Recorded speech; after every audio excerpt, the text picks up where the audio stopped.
Hello everyone, this is part 18 of What If Naruto Was the Perfect Shinobi, and I hope you guys enjoy this video and to like, to subscribe, to share, and check out the playlist, to see more comment down below. Now let's start the intro. They call me a god. They call me a god. They call me a god. Join my membership, the perks are great. It's in the description. Be sure to like and subscribe, it gives me more motivation. Enjoy. While the invasion battle continued to rage on in the arena, another composite Konoha Genin team moved along inside the woods along almost the same route that Naruto, Yamato and Shino had taken. Kiba was on point, kneeling down here and there to keep a scent on their target. With him were Shikamaru, Sakura and Ino. The squad thus represented all three rookie teams. Man, I can't believe we're out here risking our asses over Sasuke. F this mission. Kiba couldn't resist the urge to complain about his assignment. The entire team had been nervous ever since hearing a loud explosion in the trees close to their position minutes earlier. The experience made the situation in the village clear to them, more than the sleeping genjutsu or the invading shinobi that had appeared in the arena. This was a real war and their village was under attack. Shikamaru added his voice to the grumbling. You don't have to tell me, troublesome bastard. I should have stepped in and skipped. The two kunoiki in the small group were not impressed with their male shinobi counterparts and their overall negative attitudes. The acrid smoke that the explosion had created mixed with the pouring rain in the air, rendering Kiba's tracking work somewhat more challenging and less precise. But those were Kakashi-sensei's orders. There's nothing we can do about it. Sakura's practical textbook response was not what Kiba wanted to hear, and the Inuzuka reared back with a snarl and launched into a diatribe as he landed in a crouch on the mud-soaked ground with a splash. Shikamaru groaned with a resigned expression and moved his gaze into the black clouds overhead, not much caring that the rain obscured his vision. The last thing the shadow user needed was to be hampered with listening to some immature argument, and he once again lamented that he had even bothered waking up to go to that troublesome tournament to begin with. Ino's brow twitched in irritation as she handed on a thick branch overlooking a small clearing. Don't even start giving me that crap, Sakura. That mask-wearing prick's your damn commander, not ours. Kurenai-sensei wouldn't have sent us all out on a mission like this, I can promise. That Gaara person's gonna us all, not that Kakashi gives so long as his precious Sasuke comes out in one piece. Ino cut her canine teammate's raving short with a low hiss. The blonde girl leapt down into the mud alongside Kiba, grimacing in minor distaste as the wet earth splashed up again and soiled the new bandages wrapped around her legs. Shut up, Kiba. You're making this whole mess a lot harder to deal with. Listen, we all made it past the second exam in conditions worse than these, and we can do it this time too. All we've been ordered to do is bring Sasuke-kun back with us to the arena. We can leave that Gaara to the others. Kiba blinked, unable to counter his blonde teammate's logic. He needed little time to recover, however, and snorted into the rain. A muted thunderclap sounded overhead, a sure sign that the storm was going to worsen. You can be the one to tell him that when we get there, too. I'm sure he'll be willing to listen. The Inuzuka then halted in his tracks, motioning his soaked companions to do the same with an outstretched arm as his canine vision narrowed with suspicion into the near horizon. Akamaru began growling and barking in the same direction at his master's side. Kiba-san. Kiba interrupted Sakura, attempting to keep his concentration. We've got incoming, and it's not good. Can't believe I didn't smell it, till now. Shikamaru chimed in with an idea. Let's get out of here then, now. I don't want to wait and see whatever it is. The Genin had no chance to escape the storm, however, as the new arrival was on them even then. Those who managed to turn in time were able to glimpse a silver-haired shinobi covered with strange markings bearing down on him with all intent to kill, sharpened bones protruding through his pallid skin like blades. XXXXXXXXXX. Naruto grunted with exertion as he ducked and abandoned his perch high in a spruce tree. The sharpened, katana-like bone blade protruding through Kimimaro's right hand clean into the thick trunk not even a second later, and the limber Oto Nin turned his head to stare down at the blonde while landing on the branch that Naruto had occupied moments earlier. Naruto let out a small mocking grin and moved with no wasted time onto another tree limb deeper in the woods, leading the assassin on a chase through the downpour. You are a shameless coward beneath all that bluster, I see, how disappointing. The Jinchuriki would have expected the demon in his mind to agree with his opponent's assessment, but the Ninetales kept silent, perhaps understanding his vessel's scheme. Naruto would have liked nothing more than to grant Kimimuro's wishes and whip his little rope-covered ass but given the blonde's present chakra handicap, such a course bordered on the impossible. The demon carrier instead sneered back over his shoulder as he moved into a near taller treetop and called back in a mock whining tone. Or, the big bad Naruto won't stand still and trade. Come on over here and catch me instead, Kimi-hime. Kimimuro sucked in a short breath and scowled, making Naruto's sneer widen as he began moving once more. Retreating in battle was something that the blonde looked upon with general distaste, but the assassin's stamina was his glaring weak spot, and one that the rookie Anbu had to use to his advantage. Meanwhile, he recognized that time was running out as pertained to Shukaku's awakening, as the Yuki signature in the distance was growing ever stronger, and Naruto's current approach would K2 snakes with one stroke. He would begin lure Kimimuro on a pursuit towards Gaara's general position and wait until the Oto Nin became too tired to keep battling and then K him with practiced ease, and would also be that much closer to his next target. You will not escape me, Uzumaki Naruto. Teshi Senden. Such was the plan, at least. However, Kimimuro wasn't too keen on cooperating with him. The assassin's high-speed bone bullets screamed downwards and blasted into Naruto's target tree trunk, L down his wooden perch at the base right as the blonde was set to land on its highest branch. The demon container slipped as his landing point moved, grabbed onto the moving trunk with a chakra-enhanced hand, coping with the pain that even such a minuscule concentration caused in his cursed seal as he wrapped his legs around the trunk as an additional brace.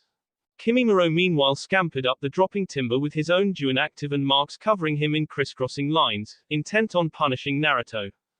A loud thunderbolt boomed in the air overhead. Naruto saw him coming at the last second and pushed outward with his one hand, rappelling into the rain to avoid the bone katana swipe that would have removed his blonde head and still cropped several hairs short. Kimimuro snarled and twisted his waist, lashing out again with his knee blades towards the retreating Jinchuriki. This second attack connected, piercing Naruto's light steel mesh garb and slicing two identical long and deep lines down his muscled back. He sucked in a breath at the agonizing sensation, even as his seal stirred and beckoned him to accept its corrupt power and take revenge. That was a little too close for comfort. That thought was on Naruto's mind as he landed in the mud in an awkward crouch, Kimimuro's unexpected second attack throwing his balance in midair. He wished he had worn the complete Anbu issue armored gear rather than a simple mesh suit, as the added protection would have shielded against the bone blades. Kimimuro leapt down onto the ground as well, as the timber crashed into the mud with a loud noise, splashing wet earth high into the air and onto both combatants, though the drenching rains began rinsing the mess clean even then.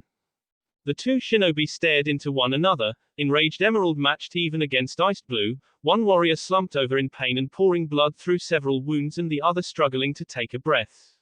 Kimimuro's cursed seal had given him a boost with its activation, allowing the assassin to overcome his earlier exhaustion and resume his assault with renewed vigor, but now it seemed that he had run through his added potential and was slowing down again, evidence to Naruto that his impromptu stalling scheme was working. His spirit renewed, the blonde regained his swaggering manner and chuckled at his tired opponent. You need to work on that stamina, princess. I might recommend ordering Gaibo. Had the situation not been so serious, he might have laughed at the mental image. Mato Guy making exercise videos would be enough to make him put on extra pounds in mere protest. Kimimuro blinked, not quite understanding the comment, but snarled in anger as he realized that his single moment's distraction had allowed his target to slip back into the dense woods along a grounded route, a blood-stained trail due to his gushing back wounds being the sole indicator as to where he had gone. A shuriken barrage checked his pursuit, and the Oto Nin had to bring his bone katana to bear in batting the shinobi stars aside. Their paths were rendered somewhat inaccurate due to the hard rain. 5 more shuriken soared towards him, an altered origin point showing that Naruto was on the move again, and Kimimuro again parried 3 while the remaining 2 arced wild in midair and landed in the mud a step behind his position. Such deplorable aim. Your desperation is becoming more obvious with each passing moment. Spare us both the bother and S with grace. I will make it clean and painless. Naruto made no verbal answer, as the 2 errant shuriken exploded into smoke. Kimimuro glanced backwards as the rain made the smoke clear, sucking in a breath when he glimpsed two glowing explosive notes replacing the throwing stars. The hidden sound Shinobi managed to leap aside in time to avoid being blown to pieces, but the resulting detonation still blasted him high into the air, twisting about like a rag doll all the while. Flailing his arms in an attempt to grab onto something and avoid a hard landing, he managed to plunge a single elbow blade into another tree. Naruto meanwhile stared up as he hung there and then moved back into the woods again. Yeah, well, grace isn't something I'm good with. Toughness and all that, I think I'll keep on living instead.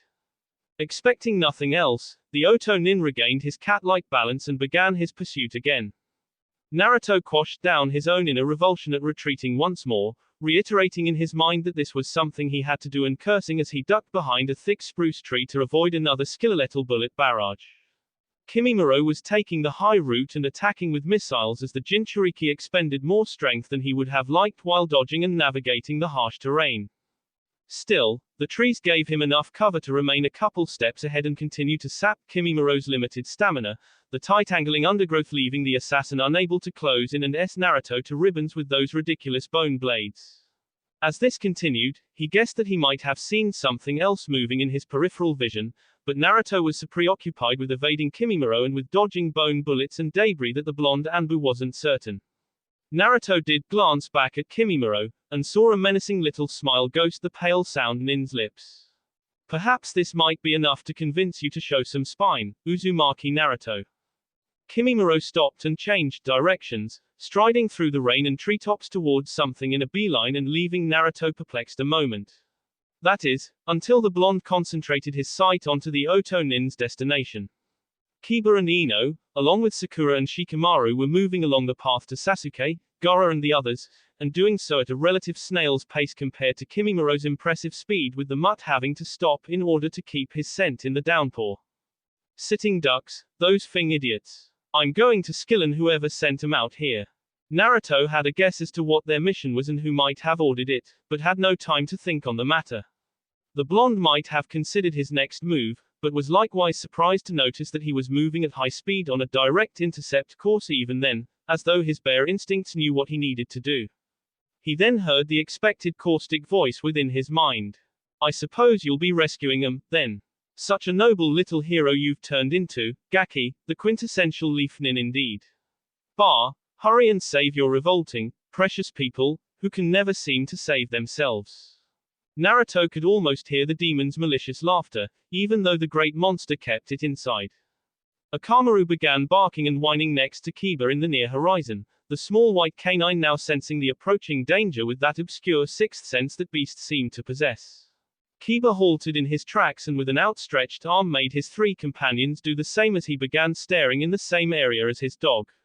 Naruto could have cursed the damned mutt, standing there like a scared animal while death approached at lightning speed. I didn't hear you objecting to the idea, Fox. The demon vessel's hand twitched towards his Anbu mask, but he chose not to don the terracotta covering.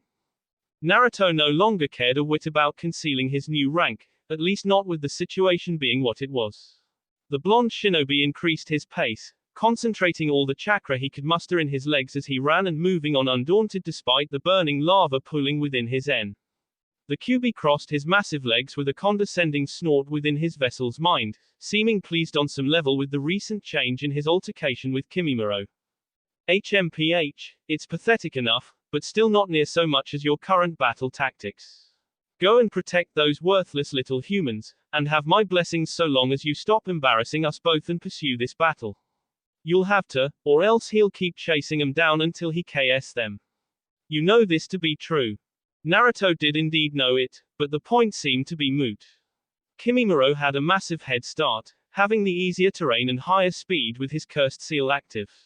No matter what happened, the Oto Nin would have his decisive battle now, no matter whether the Konoha Anbu would soon be acting as a protector or an avenger. I need more chakra, or else I won't make it in time. Give me a hand here.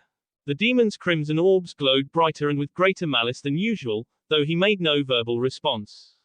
Royuki coursed into the blonde's tenketsu and boosted his abilities, allowing him to outstrip Kimimaro in a burst.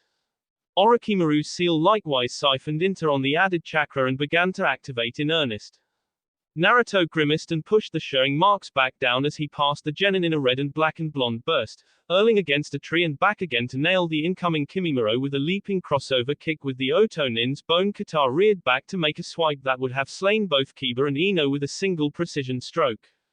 Kimimaro's expression turned to shock as he crashed into the mud and skidded along into some tall grass, but the assassin mastered his astonishment with a second's passing and leapt at Naruto with a glower. The ANBU's katatana unsheathed with a hiss and Naruto parried Kimimaro's sidearm cut with both hands, then raising his right arm to catch a twisting kick underneath his armpit, managing to avoid the knee blade. The two stood in a gridlock while the genin looked on in amazement. "En Naruto-kun, you're here, I knew it. That mask at your side, you've got to be bullsting me. All this last month. Never thought you'd be the one to come save us, guess I owe you one, Uzumaki. Naruto-san, thanks a lot. I mean it." 4 voices spoke in near unison, with Akamaru's barking adding to the din. Naruto meanwhile attempted to ignore them as he concentrated on Kimimaro, moving his leg to lock the Otonins and using his superior strength to shove the sound elite over. The blonde still wasn't also used to being praised in battle, as Anko had never been one to give much and all his combat missions and serious training had been with her. Kiba alone was pissed with him and that about Naruto having deceived him. Truth be told, having people show emotion like this was somewhat embarrassing, and now he would much rather have them go and handle their business now that he'd managed to keep them alive. "That's enough gratitude now, kowtow to me later. You all have a mission to complete." Even as he responded, Naruto swung his katatana downwards at Kimimaro's en. The assassin brought his bone kata to block the swing, but the larger blonde shinobi was still able to pin him on the ground, the Oto Ninjuan enhanced strength keeping Naruto's blade at a standstill as the Jinchuriki leaned close over him with one knee in the mud to avoid his other bladed appendages. The genin meanwhile seemed hesitant to leave him behind, Ino in particular, as the other shinobi took in the wounds he had incurred earlier in the battle, his 2 gaping back wounds being most visible due to his hunched over position above the grounded Kimimaro. Shikamaru at last nodded and escaped deeper into the woods. The 2 kunoiki departed behind him, but both girls stopped again and glanced back over their shoulders. Kiba was the last, and spoke in a harsh growl. "We're going to have some serious words when this is all over, Naruto." Naruto glanced back over his shoulder with a snort, not too surprised with his old teammate's anger but not too all concerned with it either. Kiba would have to get over his insulted sensitivities. The blonde was due to receive a serious lecture about having let his secret slip to several people as it was. With a bitter sneer he resorted to his usual manner with the mongrel. "Get lost, mutt. I can't think straight with your wet dog stench stinking up the place." Kiba scowled and leapt into the trees alongside Akamaru, leaving Naruto alone with his opponent once more.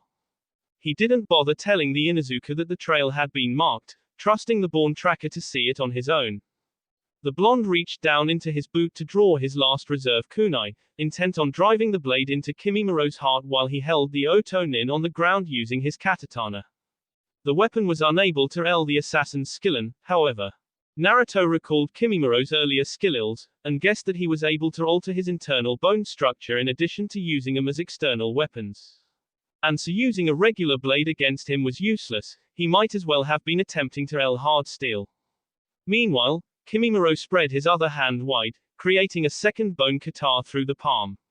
Naruto evaded the swipe at the last moment, seeing the movement in his peripheral vision. The new blade still grazed his side, but the stinging pain was no more than a mere irritation. Orochimaru's servant inhaled with a long, labored breath as his blonde nemesis leapt backwards, standing back upright while leveling an emotionless stare at Naruto. "Humph, such worthless trash. There is no point to having saved them, and now you are unable to run lest I attack them again.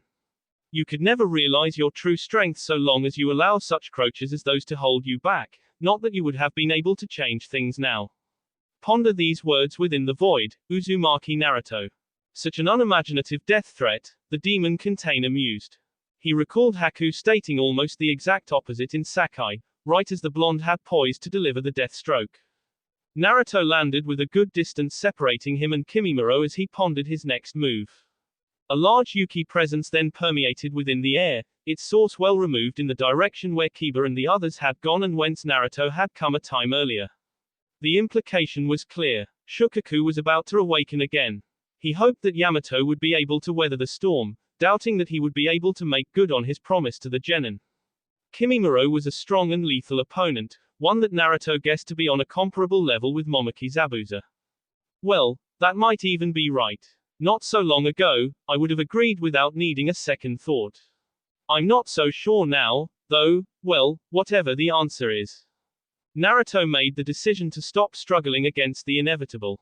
He could not win against an opponent like Kimimaro without chakra, could not run lest his comrades perish in his place, could not waste more time stalling lest Ichibi no Titanuki awaken in his complete demonic persona and K them all. As much as he wasn't ecstatic with what he was about to do, the action was still better than getting Ked. For Uzumaki Naruto, a pointless death was the ultimate disgrace. And so the resigned Jinchuriki drew into his inner chakra reservoir without stopping, all too aware that the seal on his N would respond to the coaxing. You won't need to think about it much longer. I'm done wearing the kid gloves. As beckoned, glowing red curse marks spread outward through the Juin and began to cover Naruto. Fingers elongated into claws and pale blue ocular orbs morphed into a maddened crimson color while red and purple chakra began to surround him in a helix, the two hues seeming to intermix and battle against one another to claim dominance. He knew that his representative in that battle would more than be able to hold his own. Kimimaro raised his bone blades in a cautious stance, sensing and seeing the massive upsurge in his opponent's power, and unwilling to make an ill-advised attack while raising one arm to shield his vision against the near-blinding chakra. And there was something else that changed in his demeanor. The Tenno Juin, so, Kabuto was not deceiving me about that as I'd thought. But why would Orochimaru-sama ask me to, and this seal is? Naruto could almost feel the reverent devotion Kimimaro had towards Orochimaru, being connected much against his personal taste to the snake man's will in a certain manner due to the active seal, as well as the sudden puzzlement and doubt mounting within the assassin's mindset, towards the battle as well as his master's motivations. The blonde grinned, the expression a twisted leer similar to one he'd seen on another person in another battle in another wooded clearing like the one he stood in at that moment. Naruto sheathed his katatana, bringing his clawed hands together to make a single seal, liberated and reveling in being able to use his precious chakra once more. Orochimaru sent you here because he no longer wants or needs you. Kage Bunshin no Jutsu. Kimimaro's cold expression changed into horror, narrowed green eyes widening into near circles with the implication. Naruto concluded with some sickening triumph that he had struck a very raw nerve with the bone manipulator as his clones began to appear. Somewhat more disturbing to his conscious persona was the words had come on their own, like something or someone had whispered the instructions into his brain without his consent. Regardless, the Jinchuriki couldn't argue with the results, as Kimimaro soon became near apoplectic with hot anger and rasped out a response. You speak lies. I will make your death slow and agonizing, insolent garbage shinobi. Hey, pretend all you like. The truth is obvious, out with the old and in with the new. Naruto's shadow clones spread out in various directions, into the trees and under the wet ground each with their own assigned roles. A good several dozen or so rushed towards Kimimaro in a direct assault, in reaction to which the assassin let out a contemptuous snort. One drew its katatana and leapt at the Oto Nin, who twisted aside with an almost arrogant ease and cleaved the doppelganger at the chest with a bone katana and then leapt into the air as well to dispatch two more with his elbow blades extended. Kimimaro's movements were akin to a sword dance, as clones continued to attack and perish against his superior armed taijutsu skills. Still, the constant assault began to take its toll and his counterattacks began to become slower and more inaccurate as the barrage continued. An incoming clone managed to land a kick on his chest. The blow did little damage, and Kimimaro kicked upwards and LD the replication's head with a knee blade, then glancing about when the expected next assailant never came. A long moment passed in relative silence, which an incensed Kimimaro broke with a loud shout into the pattering rain. Pathetic. Even with the highest order cursed seal, these low-grade parlor tricks are the best you can muster. You are not worth such a blessed mark. As though on cue, 6 additional shadow replications appeared through the mud, having used the Shinju Zanshu technique to tunnel underground and surround Kimimaro while he had been occupied with the other clones.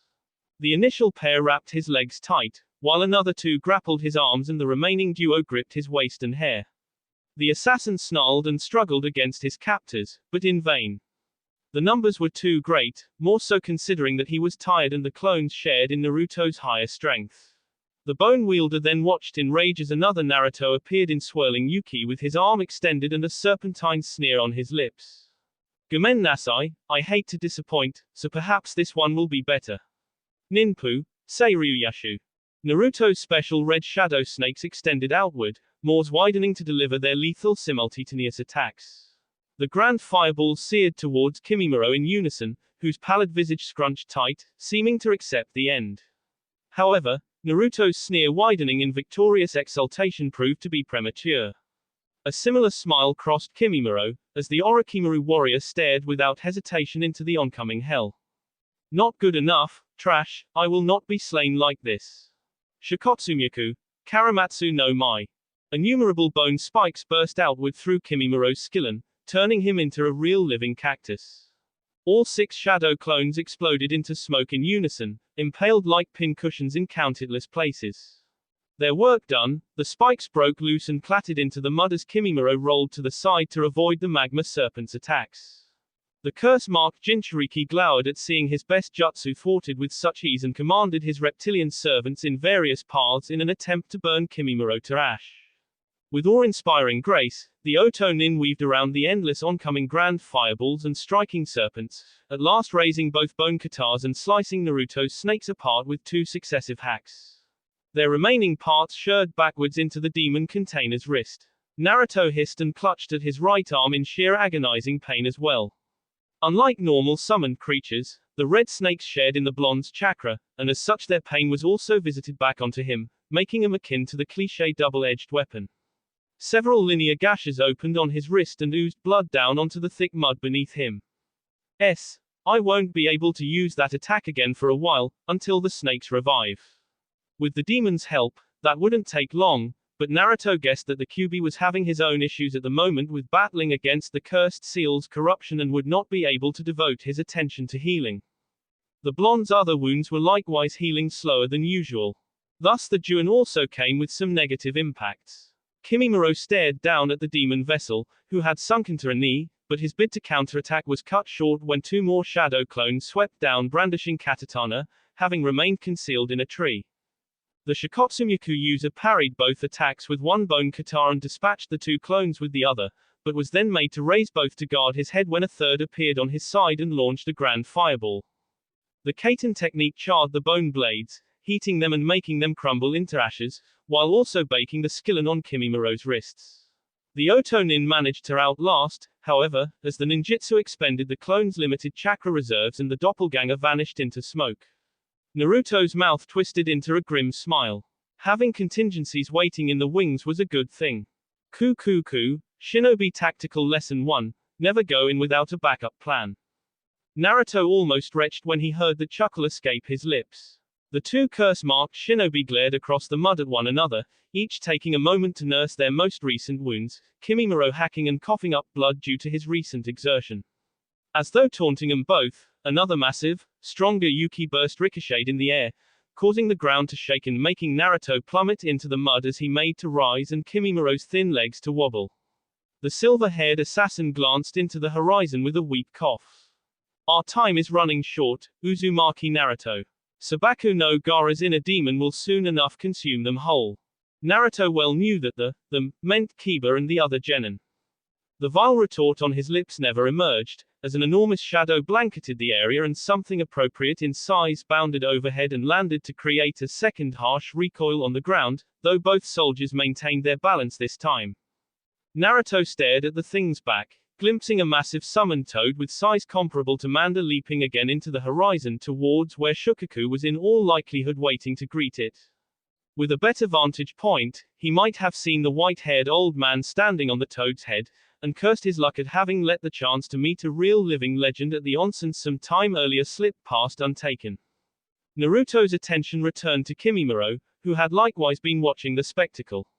At the same instant, the blonde Jinchuriki and the silver-haired warrior resumed their battle, Kimimaro reaching to his wrists to create 2 short bone sabers identical to those he's used prior to activating his Juin, while Naruto made his Ram's seal once more to create more shadow clones and then begin sealing another jutsu. Not this stale act again. You are beginning to bore me, trash. The shadow clones circled and attacked Kimimaro in unison, with the expected result. The Shikotsumyaku genius said the replications with several quick saber slashes. Still, the bought seconds were all that Naruto needed. And those repetitive insults have been boring me all along. Doton, Doryu Tiger. With the usual case, Naruto's limited skill with the technique would have buried Kimimaro no deeper than mid-thigh. However, with the rainstorm above and wet mud covering the area, the natural terrain served to augment the technique, diverting all the expended chakra into depth and power rather than needing to earmark a sizable chunk towards morphing the ground. The Otonin was buried near to his N in a rushing, swirling mud rapid and was quite powerless to avoid being swept into its current. The blonde wasted no time in making several seals to execute the next step, a technique that he hoped would be enough to at long last K this monster. This is where it ends, princess. Nice knowing you while it lasted. Doton, Doryuden. Kimimaro's mouth tightened when the river's base changed into a huge mud dragon which opened its gigantic mouth and began screaming downstream to consume him. Looking around and seeking salvation somewhere, the bone wielder plunged a saber into a tree that was somehow still standing despite the earthen onslaught, then wrapping his arm around it and releasing his other saber in order to bring both hands together in order to make seals, executing a rare ninjutsu. No, I will not succeed, not until Orochimaru-sama commands it, neither to this illness nor to you. Suten, Suijinheki. As Naruto had channeled the mud on the ground to augment his attack, Kimimaro called upon the rain in the air to bolster his protective shield. The blonde's colossal dragon collided with the Sound Nin's water wall, both combatants placing their all into this last contest. On several occasions the mud beast assaulted the wall, weakening the barrier with each charge, until at last the wall broke. Naruto smirked, knowing the inevitable result when earth-based chakra battled against the water element. A rare lesson he had bothered to listen to in school had been Iruka's lecture outlining various chakra elements and the rock-paper-scissors relationships the elements shared. Kimimaro had to have known what would happen as well, and still he had resisted until the bitter end. Naruto gloated at the waist, chuckling in that unbecoming serpentine manner as the dragon's mouth at last snapped closed around his beaten opponent and swallowed him alive. HMPH, blind to the end, he did command it. Fool. No one battles me and lives. XXXXXXXXXX. Tenzu, alias Yamato moved along the treetops, stopping and marking his trail with a kunai as he went. The masked shinobi hoped that his impulsive subordinate hadn't gotten into serious trouble. Naruto was making a huge mess, whatever he was doing. Those explosions could have been heard in Kumo. Regardless, the squad captain now had his own pressing mission to complete and couldn't spare the time to backtrack to locate him. Yamato gave his Aberame guide a short glance, as Shino stretched out an arm and waited to allow a B title to land on his hand, seeming to converse with the insect in that unknown manner his clan could. He is close, Yamato-san. Our interception is imminent. Tenzu nodded, patting the spot in his Anbu gear where he was now keeping a certain precious scroll stored. Yamato had never, in all his time as a shinobi, been as stunned as when the Sandaime had told him the truth about his newest soldier's parentage in their late meeting the previous evening. To think that the brash, Round Uzumaki Naruto was in truth Kazama Naruto, the lone child and sole heir to the Yondaime Hokage, and that the village's greatest hero had sealed Kyubi no Kitsune into his own damned son on that night over a decade earlier. No matter what his reasons had been, Tenzu couldn't help respecting the venerable fourth a little less once he'd been told.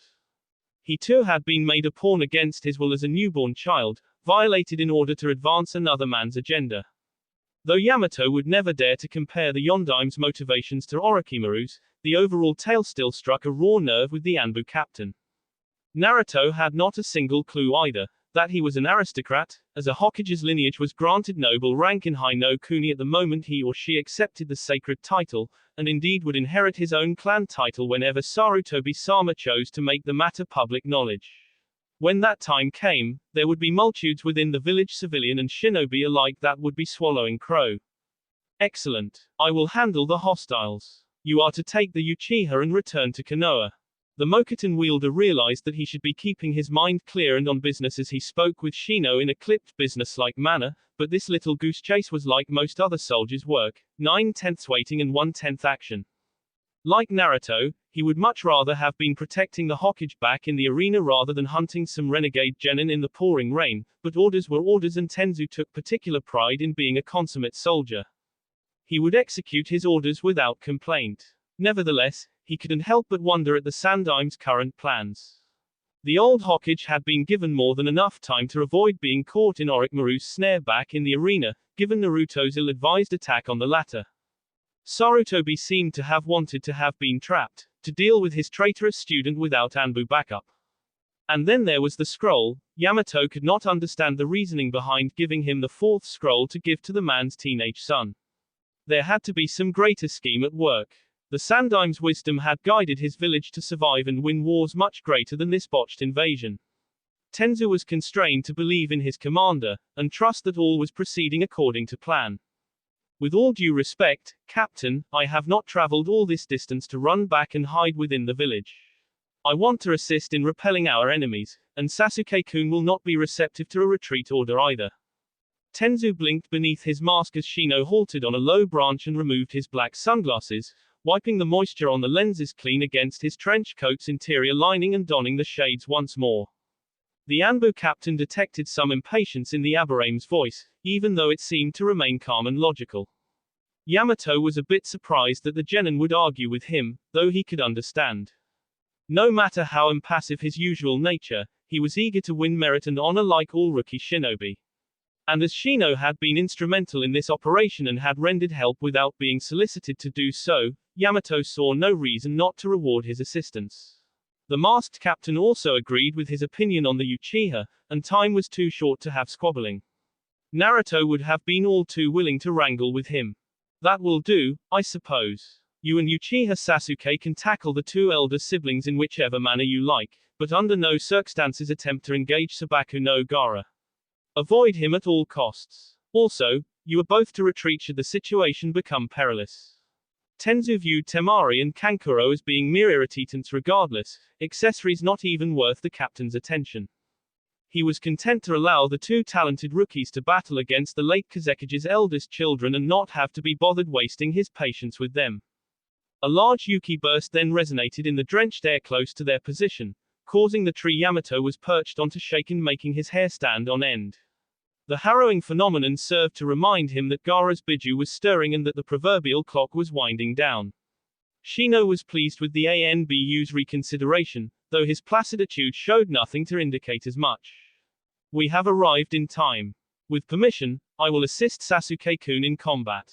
And indeed, ahead on the ground was the Suna trio, Temari holding a conscious but less than coherent Gaara while Kankuro held his puppet at his side and prepared to battle to stall Uchiha Sasuke while the others escaped. The raven-haired shinobi was perched high in a tree and staring down into the Sandanin with disdain, his activated dujutsu glowing with a crimson light in the rain. Do that. I'm going to maneuver in behind and pincer them in. Remember the orders. With that, the captain used Konoha Shunshin to disappear, leaving Shino alone. Tenzu mirrored Temari and Gaara, traveling along a parallel path and a little ahead, moving with a greater speed because the Sand Kunoichi was enchboroughed with her brother. Uchiha Sasuke was chasing him again as well, leading Yamato to believe that Shino had remained behind to battle Kankuro. Tenzu chose an ideal ambush spot and prepared to make his move, and as luck would have it, Gaara had also had enough, and used his sand to shove his sister loose as he halted on a low tree limb. Enough. Let me go now, Temari. I will run no longer. Temari opened her mouth and seemed to want to argue against this, but then remembered who it was she was dealing with and was wise enough to hold her tongue. Their stopping allowed Sasuke to catch him up once more. The Sand Kunoichi sighed in resignation and leapt down into the coarse mud, planting her iron tesson at her side in the wet earth. Neither her insane brother nor the overeager Uchiha paid her much mind, both preoccupied with staring one another down. All right, but don't overdo it, Gaara. You're still wounded. I'll provide backup. The sand in Gaara's gourd exploded outward, causing Sasuke to tense.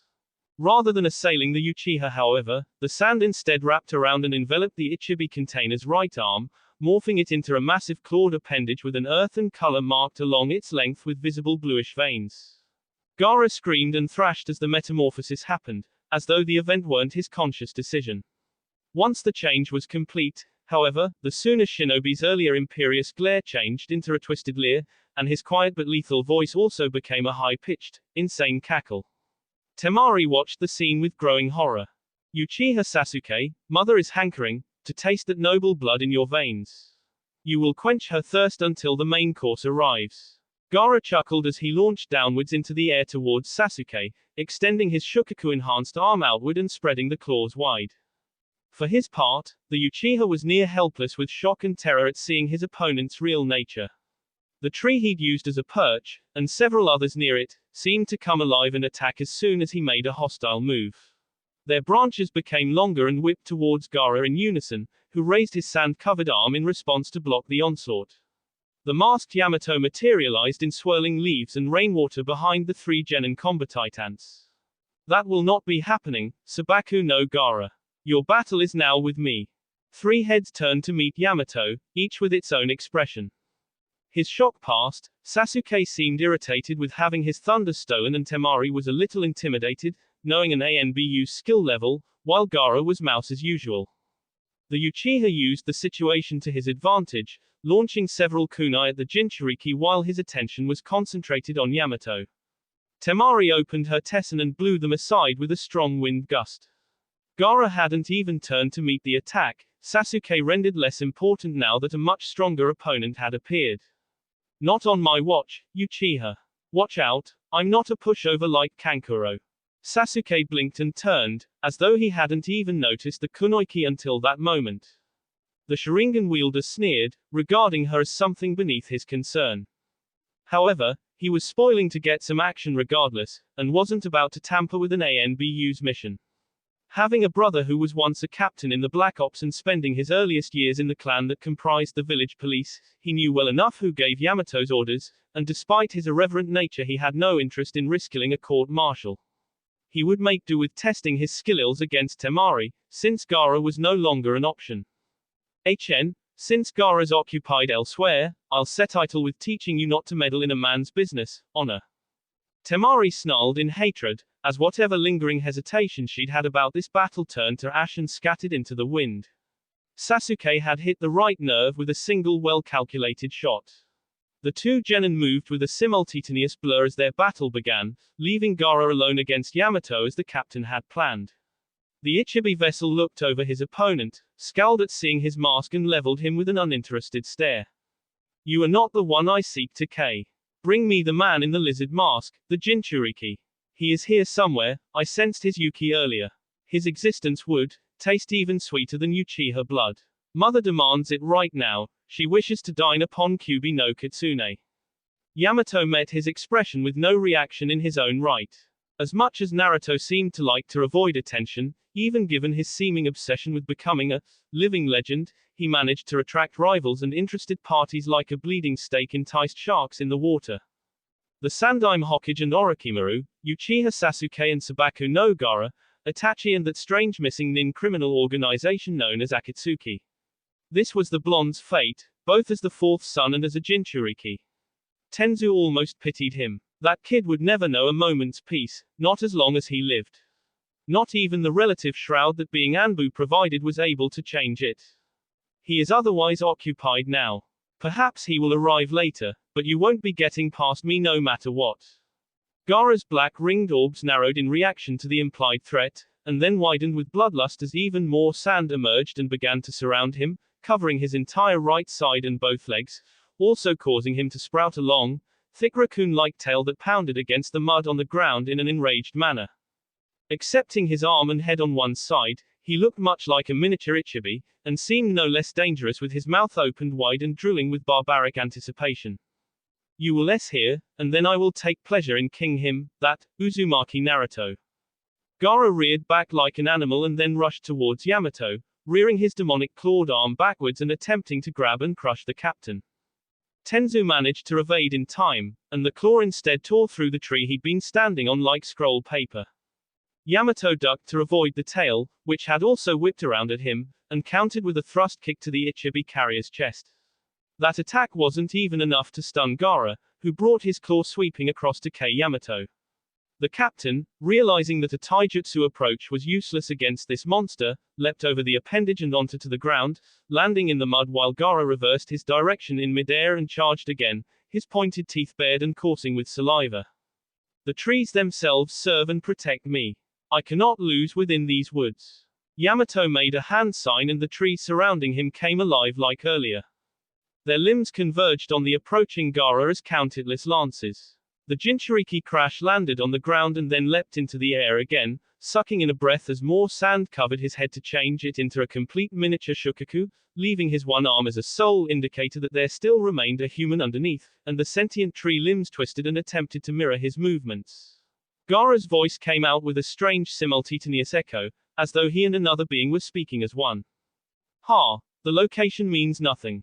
Futen, Mugen Sajin Daitopper. Yamato cursed and abandoned his position as the possessed Gaara released the air in a massive hurricane-grade gust, snapping and breaking the trees in its path into small splinters while blowing the rain horizontal. Meanwhile Temari also plopped into the mud, having used her Tessen to glide onto the ground. Kaiten, Hausenka no Jutsu. Fireballs rained down onto Temari through the air, changing paths as Sasuke sailed over her head and towards the ground behind her. The rain dampened the attacks enough to allow her to see the shuriken concealed within them, and the kunoiki closed her prized weapon and used its hard outer casing as a shield. She snarled at seeing the numerous small dents and scratches being placed into her most treasured possession as the blazing hot steel missiles impacted against the case, raining sparks that evaporated in the rain in a halo around her. Sasuke landed in the mud behind her an instant later, completing his second attack.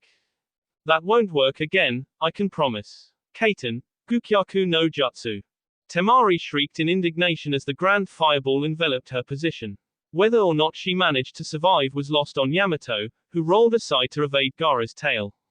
However, that attack proved to be a mere setup, as the tail remained locked in position to restrict additional movement, leaving Tenzu with nowhere to go as the claw closed in on his position. Allowing a slight deprecated smile at realizing that he'd been maneuvered into a corner, he ran through several rapid hand seals. Mokuton, Moku Shoheki no Jutsu. Several curved wooden planks burst through the mud, coming together to encase Tenzu inside a protective dome. Gaara's claw slammed into the shield and shook the structure. However, the chakra-augmented wood was not to be broken with such ease. A relentless Sabaku no Gaara continued to assault the barrier with his claw and tail, and with the remaining sand within his gourd, allowing it to crawl along his remaining arm and managing to crack the exterior but make little progress in breaking through. Seized with an idea, the Jinchuriki smiled with malicious intent as he mixed his sand in with the rainwater, allowing it to seep into the barrier through the places where the boards met. You can't hide in there now, Anbu. Your blood will be mine. Gaara's altered voice came out as a stalker's whisper, almost too low to hear inside Yamato's wooden cage. He pushed even more sand into the dome, ensnaring Tenzu inside a prison and pushing the boards apart with sheer interior pressure. The sand tendril connected to the Ichibi vessel's arm congealed into a second Shukaku arm, leaving him covered with it and looking like his inner demon in replica. The arm clamped around Yamato, enveloping him in a structure that he would have recognized had he been a spectator outside. Sabaku Sausu. Gaara's sand claw clenched, crushing the hapless shinobi inside. With a leer, the Jinchuriki opened his hand to examine his handiwork. All that was within was a twig crushed into powder. Yamato listened to his enraged snarl as he emerged through the mud behind the Suna shinobi, unsheathing his katatana as he rose. The wooden blade had been the Shodai Hokage's personal weapon. A mere ornamental bokken to a regular person, the Mikaboshi's edge became sturdier and more potent than even the sharpest metallic blade when in a Mokuton wielder's capable hands. Sarutobi-sama had presented Tenzu this unique weapon to use as his own when the man had been inducted into the ANBU, believing that it would be better to have it serve the village once more rather than letting it rot within its case. The wooden blade glowed with a sacred green light when Yamato concentrated his chakra within, leaping at Gaara to end his existence. This will be the end. Gaara raised one massive demonic arm to block, but the glowing wooden blade passed right into the sand appendage like warm butter, cleaving it apart without the least resistance. Yamato turned and removed the other arm at the bicep with a single lightning speed hack, and then cleaned down his head and chest in a straight line, as though he were cutting bamboo. Gaara screamed and squealed, as Tenzu's last attack had LD his own skillen beneath the sand coating and opened a bleeding gash down his brow and nose. The Jinchuriki convulsed on the ground clutching his head and screeching nonsense, unable to bear having to taste his own blood. Gaara's sand appendages reduced back into the earth that had composed them, blanketing the mud around him. And he's supposed to be a shinobi, what a pathetic loser. Listen to him whimper. Yamato pinched his nose in irritation despite his mask being there to cover it when Uchiha Sasuke landed in the mud next to him. The captain glanced over into the small grove where he knew the Sharingan user to have been battling moments earlier. Temari's corpse was slumping against a tree, bound to the trunk with steel wire wrapped around her waist and down her legs. Her metal tesson lay in pieces at her side, a rough hole blown right through the steel weapon and shards protruding along the edges. Several pieces were lodged in her tea and chest, blown into her when she had attempted to block her opponent's Chidori with her weapon as a last resort. The lightning chakra had LD it, shredding apart her mesh top as well. Tenzu glanced aside at once on seeing the gruesome scene. Gaara seemed to have at last succumbed to shock and blood loss, and sank into unconsciousness. How terrible. I wonder what Jiraiya-sama might think about this. Do not be so arrogant, Sasuke-san. You would not have been able to overcome him. Sasuke turned aside with a snort as Yamato sheathed his precious Mikoboshi and retrieved a kunai, not willing to stain its pristine edge with such a mundane task as severing the two kids' heads as evidence to the village. Temari was and Gaara might as well have been, as his mind seemed to be shattered. However, the battle was not over. From the prone and shaking Gaara emerged a titanic Yuki burst, enough to bowl both Yamato and Sasuke over. The sand on the ground that had been his demonic limbs a moment earlier began to shake and writhe, wrapping around him and recreating his replica Ichibi transmutation as though Tenzu had never struck him. However, the malevolent presence that this incarnation radiated was something much more ancient and horrible than Gaara's. Damn, he's awakening. Return to the village, Uchiha-san, now. Find Shino and get the hell out of here.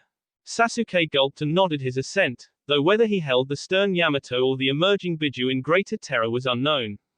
Regardless, the Uchiha vanished in swirling leaves with Konoha Shunshin. From the still motionless Gaara rumbled a voice more terrible than the thunder and lightning overhead. BWA ha ha, at last. Tenzu took a long breath, resolving to take action while there was still time. I won't permit it, demon. You will not scourge these lands ever again, Hokage Shiki Jijin, ah. Yamato began sealing his Biju control technique that had calmed a raging Naruto a month earlier and reversed his initial cursed seal activation. However, this creature was much less willing to cooperate. Unleashing a wind gust comparable to the one Gaara had created earlier in the battle, but with no noticeable action on his part. The gale seemed to have emerged on its own. Tenzu was blown backwards as a gigantic smoke plume emerged where the Jinchuriki lay and his tail shot high into the air, growing to become 100 meters or more long. A single orb as bright and colored as the sun became visible inside the smoke cloud, which soon dissipated to reveal the one-tailed demon in its complete awakening. Ichibi no Titanuki walked the land once more. XXXXXXXXXXX. Naruto watched with a detached interest as his mud dragon devoured his opponent. Rather than vanishing, Kimimuro's chakra seemed to explode, becoming even more potent as the assassin perished. Perhaps the chakra stored within the Juin was seeking some outlet now that its host had been extinguished. Whatever it was, the dark presence was so intense that it made Naruto shiver inside, intimidating him more somehow than Shukaku's ever-growing Yuki. The blonde cancelled his jutsu, curious to see what was happening in there. The Jinchuriki would soon wish that he hadn't. As the mud beast vanished, something else stood where Kimimuro had been a moment earlier. No, it just can't be, not after all that. But it was, and it was something inhuman in appearance. Kimimuro was still alive, and he had changed again. His skeleton was now a brownish-purple color, with massive bone spikes protruding through his shoulder blades and along his back. From his rear now extended an enormous spiked tail and he stood within the rushing mud river as though it were a calm puddle.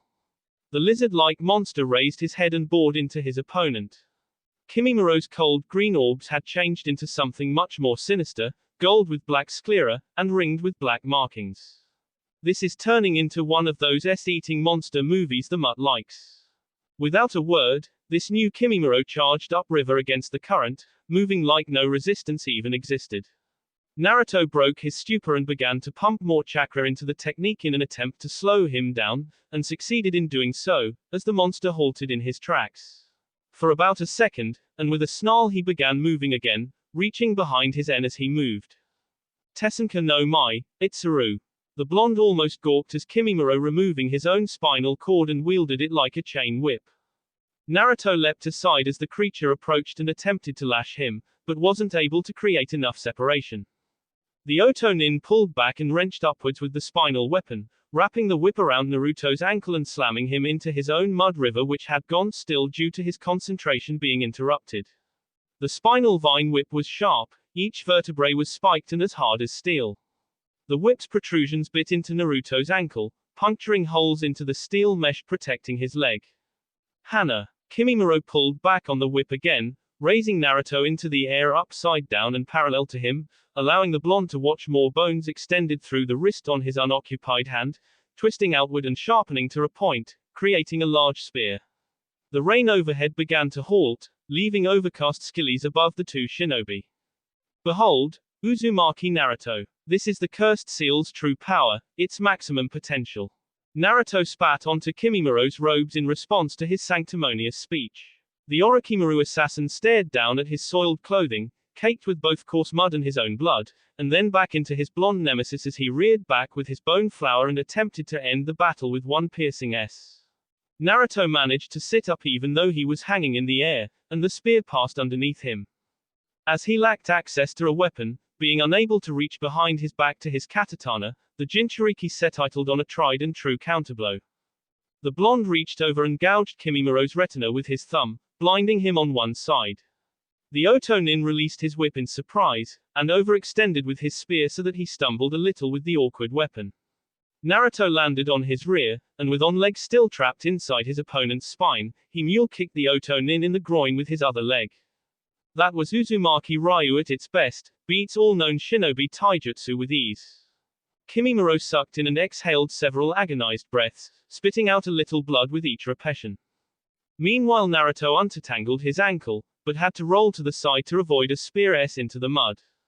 The Oto-nin grabbed his hair with his other arm, channeling the ridiculous strength that this second-level cursed seal incarnation granted to hoist him as high as he could reach with ease, and then whirled and crushed him in the back with his tail as hard as he was able.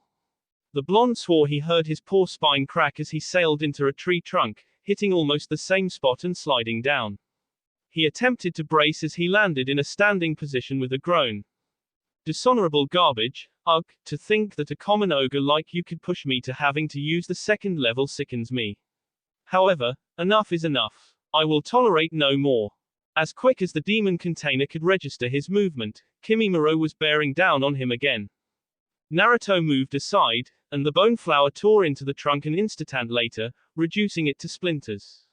The blonde was reduced to running around like a scared rabbit as he evaded the spear and whip, which Kimimaro had retrieved on the run, as well as his spiked tail. The chase came to an end when Naruto stepped back to avoid a sweeping tail strike and slipped on a downed tree due to the lingering wound the whip had made on his ankle. All respect cast aside, Kimimaro stepped on his shoulder, treating him as though he were a dog to hold him in position to be impaled on the bone flower. Despite his compromised position, Naruto wouldn't give an inch. Don't pretend like it's all over. Ninpu, Seiryuyashu. The blonde's regeneration wasn't complete, and so his personal technique hurt like hell to use and two serpents emerged rather than the usual 6. The snakes coiled around the bone flower and halted its progress, then wrapping themselves tight around Kimimaro's muscled arm and aiming into his side. The assassin roared in pain and indignation when his opponent's serpents unloaded onto him with the grand fireballs. Naruto could smell cooking meat, and watched as the monster's side began to smoke and blacken. With a scream, Kimimaro hurled his whip aside and grabbed both snakes around the end with his now loose arm and hurled Naruto across the new clearing, the dense trees all having been timbered earlier thanks to his bone flower. The snakes ceased their attacks and retreated back inside their summoner. Kimimaro stalked Naruto at a deliberate pace, raising his hand to wipe clean the blood that his mouth was producing due to his worsening illness. There was no more anger in his tone, nothing except cold calmness. No more miracle escapes, Uzumaki Naruto, experience Shikotsumiku at its ultimate level. This is the last dance, Sawarimi no Mai. Naruto watched Kimimaro with a grimace, wondering what new super weapon the sound assassin would come out with this time. His answer came with the large sharp bone spikes began springing outward through the ground around him, ringing out and expanding all across the clearing. Mouthing a curse, the blonde began to run as quick as his wounded legs would let him. His speed wasn't enough, and he was made to leap into midair when the spikes overtook his position, using all the chakra he could bring to bear in order to purchase enough time to attempt to seek out some answer to this terrible technique. There were no trees remaining, no high ground to take. The Jinchuriki would have to create some. Kimimaro had somehow vanished into the Kur growth. This is the last chance, Doton, Doryuheiki. Naruto spun about in midair, moving into an upside-down position as he hit his peak and spewing mud down into the bone trees. The mud wall sprang high into the air. Naruto landed atop the wall using an outstretched hand to push and rappel to a standing position. The demon vessel's gaze trailed over the terrain seeking Kimimaro, who had still not reappeared. The clearing had become a silver-white bone sea that seemed almost as vast as a real ocean. Far in the distance, he glimpsed Shukaku and that enormous summoned toad locked in an escalating contest. Naruto hoped Yamato was all right, and the meddling genin too, he supposed. Even Sasuke, well, perhaps that was stretching a tad. Guess I won't be making it over there after all, I'm rather stuck here now. And so he was all alone on his tall island and a treacherous sea surrounding him on all sides. Naruto tensed, sensing something approaching behind him. He hadn't had even enough time to look when his current spot on the extreme edge crumbled beneath him. The blonde glimpsed the bone flower passing through the hardened mud, and moved back to the center as Kimimaro clambered atop the wall as well. Had he not moved, he would have been cast into the spikes below with the obvious results.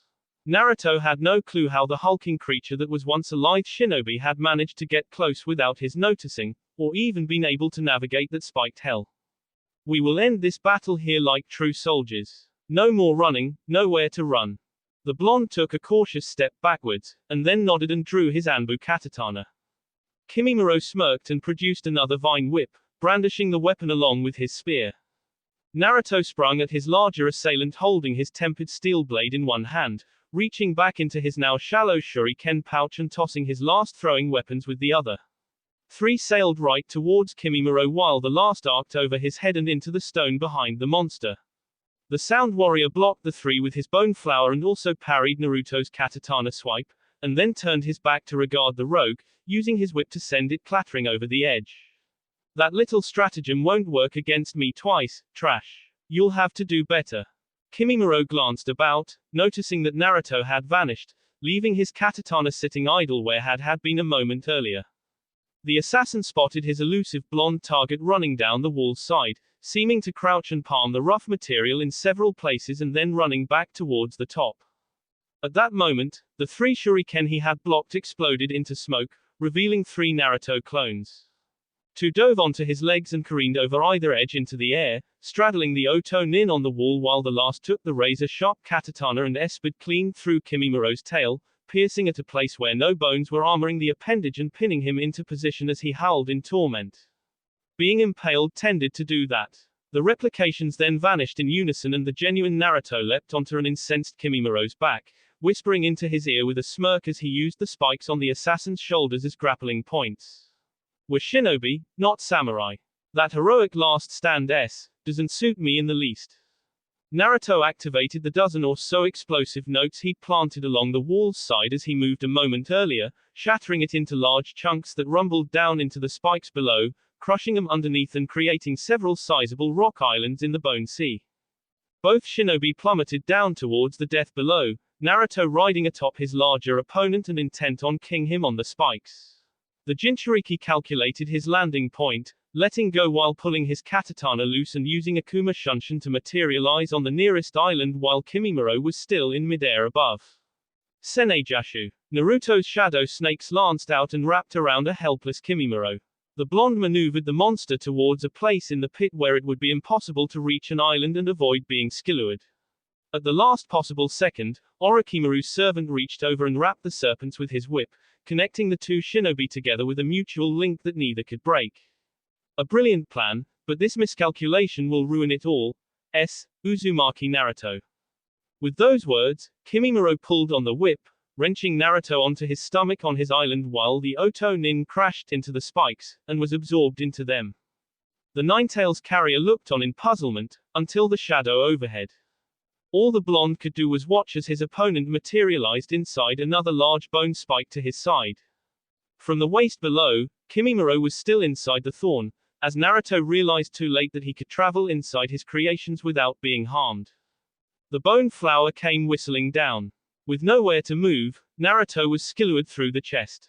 Kimimaro's spear appendage LD his heart, tearing the vital organ to pieces.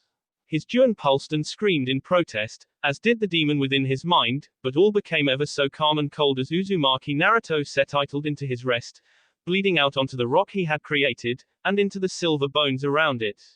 Kimimaro bled as well, his mouth as well as other openings oozing out his living essence as his gold and black cursed orbs began to glaze over. The Shinigami would have too, it seemed. The illness, I understand, this is the end. Farewell, Orochimaru-sama. Arigato.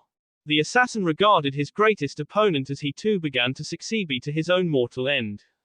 Those crimson spheres were ever so still, no longer burning with the rage and ambition that had characterized the person who had possessed them, lids drooping closed with the endless slumber, and then, opening once more and boiling much darker than ever. Naruto's heart regenerated inside him, pounding in his ears loud enough to overbear all other noise around him. Kyuubi no Kitsune was not prepared to meet his end, and remained able enough to reverse the most critical damage to his host despite being preoccupied with holding back the cursed seal's corruption. I cannot, will not here. The demon and I, we will survive until the bitter end. Naruto's arm, which had gone slack at his side, rose to grip Kimimaro's also slumped arm. The blonde, resurrected, stood and tore the bone flower loose, his cursed seal glowing red and writhing on his N. And he changed. Naruto's skillen changed to a sick greenish color, skillen changing into serpent scales as a smooth tail exploded through his rear and massive, snow-white angelic wings emerged in his back, each one spanning his own height and spreading wide. His spiked blonde hair lengthened to mid-back. Those demonic crimson orbs mixed in with a gold color, becoming composite, sclera morphing to the same black as Kimimaro's, who looked on with a disbelieving expression in his last breaths. Within his subconscious, the black serpent that was wrangling, and losing, to Kyuubi no Kitsune also evolved, becoming a multi-headed black nightmare. Naruto's vision became obscured with a burning red haze. The blonde couldn't hear the Biju within speaking to him, and wasn't sure whether he had a thing to utter. Quote. You, however, and all who would stand against me. Naruto turned to the gasping Kimimaro, who had slumped against him, no longer able to stand on his own and struggling with all his might even to breathe, and wrapped a scaled arm around the Otonin's T.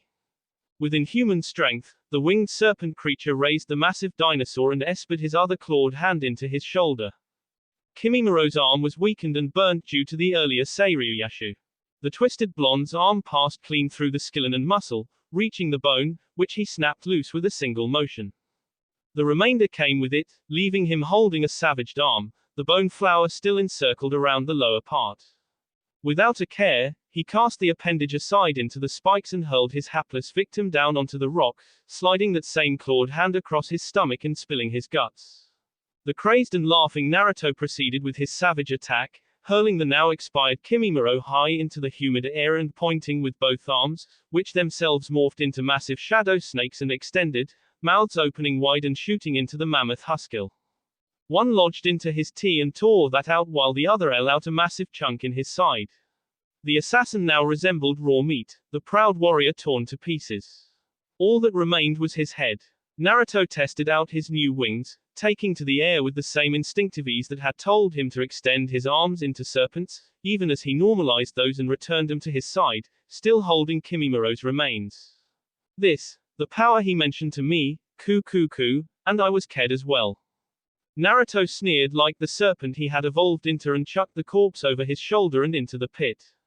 There was no absorption this time, the shredded meat was skillured on the bones. Meanwhile the altered blonde soared even higher, observing the scene around him as his maddening blood rage abated ever so little. Naruto looked to one side where Shukaku was locked in battle with the enormous toad still, the demon's Yuki no longer bothering him in the least. He looked to the other side, where Konoha, which he could see in the horizon, seemed to be at relative peace.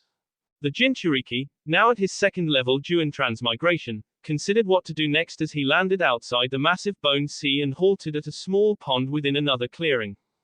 Naruto took a moment to glimpse his image in the clear water, and staggered back in sheer horror at the monster he saw there, covering his vision with his clawed hands. The violent red haze that had allowed him to mutilate Kimimaro with no hesitation or regret had been reduced to a mere warm tinge. Had he remembered how to express genuine sorrow, he might have done so at that moment. I've become an abomination. The inner demon, so this is what it all meant. Naruto pushed the seal and its power back down, watching in the pond as he regained his human appearance. As he pondered his circumstances, one person's pale and sneering visage came to his mind. That bastard, who had done this to him, marked him with this accursed slave brand. His choice now made, he reactivated the Juin to its second level and soared once more, spreading his pure white wings and circling to gain higher altitude as he began a beeline towards the village, and the arena. The purple barrier was still glowing there, and so the battle could not be over. Naruto panted and ached with exhaustion, as maintaining this new incarnation was more than strenuous, as had been his long battle against Kimimaro, but it wasn't worth considering. He was wounded. The gaping hole in his chest, an attack that had killed him, even though his death had lasted but an instant, still poured blood at a rate Naruto was sure that his inner resident was being hard-pressed to make good. This too was unimportant. Gaara, and his orders no longer meant a thing to him, not now. Nothing mattered save his vengeance, and his greater mission to protect the Sandaime. His moment's angst melted into anger. The serpentine Naruto howled the vile name lodged in his heart and mind to the skillies above, a thunderous bellow that split heaven and earth. A monster and a demon he might have become, because no matter what he looked like, that serpent creature would always be buried inside and waiting to emerge once more, but he could still protect his Hokage, and he vowed to punish the man who had ruined what he had worked hard to become. The seal burned in protest as normal, but the mark would never become his master, and neither would Orochimaru. Uzumaki Naruto was now good and pissed, and the powers above help his target. That will be all for this video. Be sure to like, subscribe, share, and comment down below for more videos. Goodbye.